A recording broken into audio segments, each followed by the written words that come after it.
কি রঞ্জু মিশ্র। আপনি কোথায় থেকে এসেছেন? বগুড়া থেকে এসেছি। আপনার কি কি সমস্যা আছে? আমার হার্টের প্রবলেম আছে, হাই প্রেশার আছে, আচ্ছা। তারপরে হাঁটু ব্যথা আছে, হুম।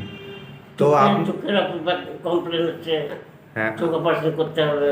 আপনার থেরাপি হলো। হ্যাঁ থেরাপি হওয়ার পর এখন আপনার কেমন মনে হচ্ছে? হ্যাঁ, একটু ভালো লাগছে, সুবিধা লাগছে। আচ্ছা আচ্ছা। তো আসলে সম্পূর্ণ করতে পারলাম না, হুম হুম হুম। ভালো লাগছে। হুম হুম হুম।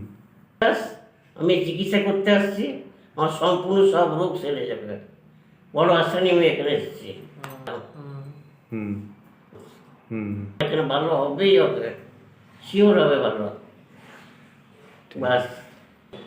আপনাকে যে ডায়েটগুলো বলা হচ্ছে ওই ডায়েটগুলো আপনি বাড়িতে খাবেন।